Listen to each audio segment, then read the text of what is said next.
नमस्कार प्रिय मित्रों, मैं आप सभी का एस्ट्रो फ्रेंड विजय तिवारी। मैं आपको बताऊंगा आज इस वीडियो के माध्यम से वर्ष 2022 दिसंबर मंथ सिंह राशि वालों के लिए कैसा रहेगा। सिंह राशि जो सूर्य की राशि है, वैसे ऐसे जातक बहुत ही आत्म स्वाभिमानी होते हैं, बहुत दृढ़ संकल्पी होते हैं और अपने कर्म पे विश्वास ज्यादा करते हैं। ऐसे जातक अक्सर किसी बात को जल्दी से मानते नहीं हैं, क्योंकि सूर्य की राशि है। सूर्य का मतलब सभी ग्रहों का राजा, आत्म बल का कारक सूर्य होता है। सभी ग्रहों का राजा भी सूर्य माना जाता है। तो यहाँ पे सबसे बड़ी चीज क्या है कि आपकी पत्रिका में जो प्लैनेट्स का प्रभाव है, ये आपके जीवन में दिसंबर के मंथ में कैसा प्रभाव डालेगा, इसके लिए विशेष क्या आपको सावधानियां बरतनी चाहिए। तो आप सब जानते हैं कि हर मंथ में कुछ डेट्स ऐसे होते हैं जो हमारे लिए अशुभ होते हैं। डेट वो अशुभ नहीं होते, चंद्रमा का गोचरीय जो परिवर्तन होता है वो आपकी राशि से कहीं ना कहीं अशुभ स्थान पे गोचर करता है। आपने अनुभव किया होगा अपने जीवन में, कभी कभी आप ही के द्वारा, आप ही के मुखारबिंद से कुछ ऐसे शब्द निकल जाते हैं, कुछ ऐसे अनलीगल कार्य हो जाते हैं जिसको लेकर के हम बाद में बहुत ही पछताते हैं, बहुत ही पश्चाताप करते हैं। बट जब हाथ से चीज निकल जाए, मुख से शब्द निकल जाए, उसके बाद पछताने से क्या मतलब निकलता है।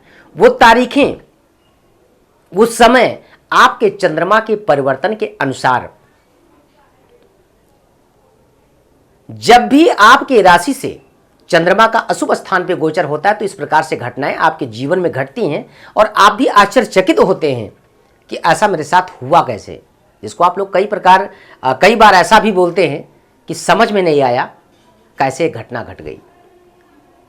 मैं तो बहुत सही जा रहा था लेकिन ऐसी स्थिति बन गई, ऐसी घटनाएं घट गई।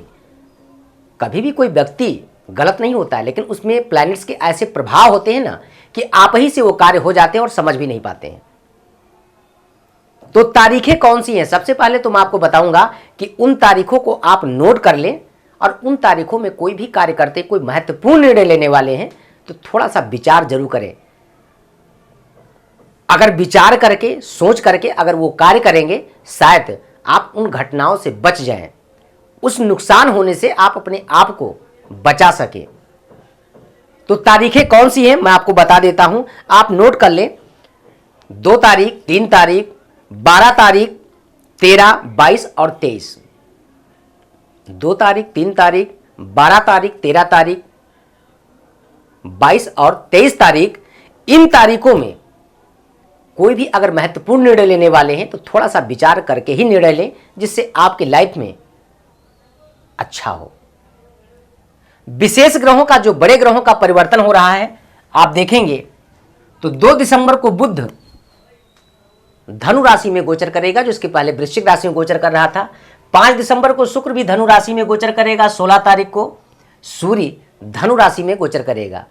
2 तारीख से लेकर के 16 तारीख तक आपको बहुत ही सावधानी की जरूरत है। थोड़ा सा इस टाइम आपका मन डिस्टर्ब रहेगा, मानसिक तनाव के चलते आप कोई भी कार्य करेंगे उस कार्य क्षेत्र में आपको सफलता कम मिलेगी। यहां पे सबसे बड़ी और देखने की योग्य बातें ये हैं कि राशिपति आपकी पत्रिका में सूर्य है। जो सूर्य आपके राशि से चतुर्थ स्थान पे गोचर कर रहा, ये बहुत अच्छा है। कहते हैं ना, संकल्प में विकल्प नहीं होता। अगर कोई भी कार्य आप कर रहे हैं तो संकल्प के साथ अगर करेंगे, दृढ़ संकल्प, दृढ़ इच्छा शक्ति के साथ, तो आपको सफलता मेरे मित्र बहुत अच्छी मिलेगी।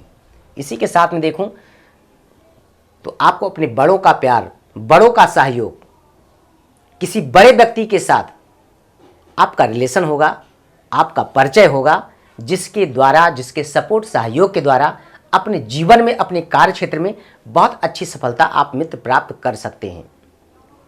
यहां पे अगर बात करूं धन और वाणी भाव, तो यानी आपकी पत्रिका में आपकी राशि से द्वितीय स्थान का स्वामी बुध है, जो सूर्य के साथ, शुक्र के साथ में विराजमान है चतुर्थ स्थान पे। ये भी अच्छा है। अगर कहीं आपके पैसे फंसे हुए थे तो पैसे निकलने के चांस ज्यादा बनते हैं। किसी को अगर आप पैसे देना चाहते हैं थोड़ा सोच विचार कर दें, वरना आपके पैसे फंस सकते हैं। रुका हुआ धन आपको मिल सकता है। बात करूं अगर आपके पराक्रम स्थान की, तो केतु आपकी राशि से तीसरे स्थान पे गोचर कर रहा है, जो शुक्र की राशि तुला राशि में है। यानी ये भी आपके लिए अच्छा है। संघर्ष आपके जीवन बहुत ज़्यादा था, जो संघर्ष मुझे कम होता हुआ दिखाई दे रहा। चतुर्थ स्थान की बात करूं तो सूर्य स्वग्रही यानी अपने ही राशि, अपने मित्र की राशि में गोचर कर रहा है, जो बुध शुक्र के साथ में है, काफ़ी अच्छा है। भूम भवन वाहन का अगर आप काफ़ी दिन से स्वप्न देख रहे हैं तो उन सपनों का आप साकार कर सकते हैं। समय आपका आपके अनुकूल है, सोच विचार करके ही निर्णय लेंगे। D5 चार्ट की बात करूं तो आपकी राशि से 5वें स्थान यानी शिक्षा, संतान और प्रेम स्थान का स्वामी गुरु है। उधर रोग से संबंधित, पेट से संबंधित आपको प्रॉब्लम हो सकती है। खान पान पे विशेष करके ध्यान दें। कोई असाध्य रोग है तो उस पर परहेज करना, अपने खान पान पे नियंत्रण रखना आपके लिए बहुत जरूरी है।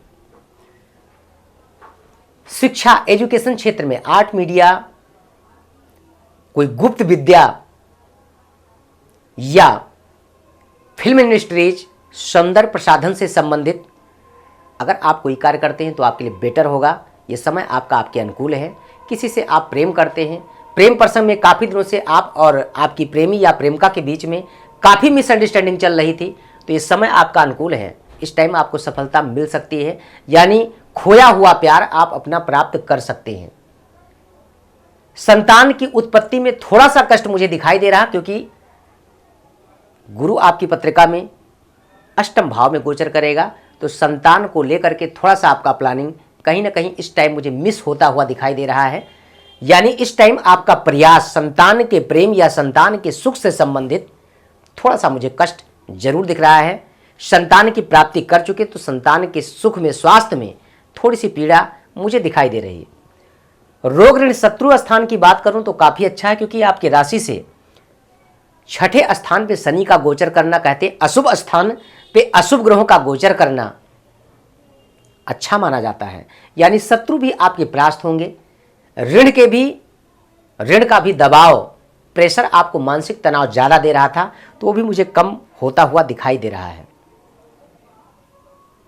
रोग अगर आपको ज्यादा अभी तक परेशान किया है तो रोग में भी थोड़ा सा आपको रिलीफ जरूर मिलेगा। लाइफ पार्टनर, बिजनेस पार्टनरशिप के साथ में आपको अच्छा सपोर्ट, सहयोग मिलेगा। कोई लंबी यात्रा आप करना चाहते हैं, इस टाइम की यात्रा आपकी व्यर्थ की जा सकती है। कोई बड़ी डील करने वाले हैं तो सोच विचार करके ही डीलिंग फाइनल करिएगा, वरना आपका पैसा फंस सकता है, नुकसान हो सकता है।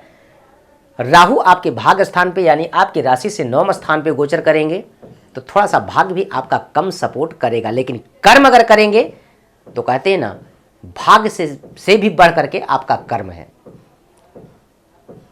आलस्य को अपना भाग्य ना मान करके कर्म को आप डट के मेहनत करेंगे, कर्म करेंगे तो आपको लाभ जरूर मिलेगा। उतना अच्छा नहीं, लेकिन हाँ, जहां कुछ भी नहीं मिलने वाला था वहां कुछ ना कुछ तो आपको प्राप्ति ही हो जाएगा। कार्य क्षेत्र की बात करूं तो कार्य क्षेत्र आपका काफी अच्छा रहेगा सिंह राशि वालों के लिए, क्योंकि सूर्य राशिस्पति होकर के चतुर्थ स्थान पे और सूर्य की डायरेक्ट दृष्टि आपके केंद्र में, कार्य क्षेत्र में पड़ रही है। गवर्नमेंट सेक्टर में अगर आप जॉब कर रहे हैं, आपका प्रमोशन या ट्रांसफर का योग नहीं बन पा रहा था, तो पद प्रमोशन भी हो सकता है और ट्रांसफर का भी योग बन रहा है। अपने सीनियर से आप उलझने का कतई प्रयास ना करें, वरना आपके खिलाफ कानूनी प्रक्रियाएं हो सकती हैं। ईमानदारी से, मेहनत से, धैर्य के साथ अगर आप कार्य करेंगे तो आपको एक अच्छी सफलता मिलेगी।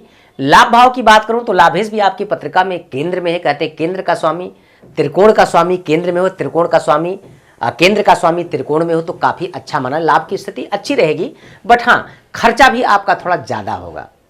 मानसिक वेदना को कम करने का प्रयास करिए। पास्ट को बहुत ज्यादा अगर प्रेजेंट में रिपीट करेंगे तो आपका प्रेजेंट खराब होगा। कहते हैं पास्ट को जितनी बार रिपीट करो ना, प्रेजेंट की उतनी हत्या होती है। तो पास्ट को रिपीट ना करके प्रेजेंट में जिएंगे, प्रेजेंट का आनंद लेने का प्रयास करेंगे, बहुत बेटर होगा। मुझे जहां तक कुल मिला करके मैं अगर आपको बताऊं तो सिंह राशि वालों के लिए दिसंबर का मंथ लगभग ठीक जाना चाहिए। अब आप कहेंगे कि गुरुजी अभी तक आपने जो कुछ भी बताया बिल्कुल सही है, क्या मेरे जीवन में इसी प्रकार से मुझे रिजल्ट मिलेगा? जी हाँ, यहां पे इसका विशेष अहम महत्वपूर्ण, देखिए इसका सिर्फ 30% अपने पे आप लागू करिए। 70% आपकी दशाओं पे डिपेंड करता है। आपकी पत्रिका में क्या सूर्य की स्थिति अच्छी है, सूर्य का बलाबल ठीक है, सूर्य आपकी पत्रिका में शत्रु का है, अतशत्रु का है, उच्च का है या नीच का है, दशा आपकी पत्रिका में किसकी चल रही, सूर्य की चल रही है या किसी अन्य प्लैनेट्स की दशा चल रही, रिजल्ट आपको उसी आधार पर मिलता है। तो अगर आपके मन में कोई प्रश्न है तो आप अपनी पत्रिका का संपूर्ण विश्लेषण मेरे द्वारा आप प्राप्त कर सकते हैं। कई बार आपने देखा होगा काफी दिनों से परेशान लोग, चाहे वो रोग से हो, चाहे ऋण से हो, परिवार से हो या व्यापार से हो, अथक नाना प्रकार के उपाय परिश्रम करने के बावजूद भी सफलता नहीं मिलती है और कभी कभी छोटे से उपाय के द्वारा, छोटे से परिवर्तन के द्वारा उनके जीवन बहुत कुछ उनको प्राप्त हो जाता है। आपने अनुभव किया होगा। तो ये परिवर्तन हम आप नहीं, हमारे आपके प्लैनेट्स करते हैं। उन प्लैनेट जो वीक हैं उनका क्या रेमेडीज करना चाहिए, क्या उपाय करना चाहिए, आपको अपने लाइफ में क्या परिवर्तन करना चाहिए। जीवन में बहुत कुछ परिवर्तित हो सकता है। बाकी आप मेरे से मिलना चाहते हैं, बात करना चाहते हैं तो टेलीफोन के माध्यम से आप मुझसे बात कर सकते हैं। बाई फेस आप मुझसे मिलना चाहते हैं तो हमारे आश्रम का एड्रेस, अयोध्या जी का जो एड्रेस टीवी स्क्रीन पे दिया जा रहा है, इस एड्रेस पे आप मुझसे आकर के भी मिल सकते हैं।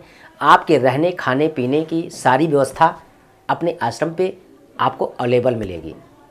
विशेष जानकारी के लिए आप सब संपर्क कर सकते हैं। तो आज के इस वीडियो में सिर्फ इतना ही। पुनः मैं अन्य राशियों के बारे में फिर चर्चा करूंगा। तब तक के लिए नमस्कार। जय श्री सीताराम।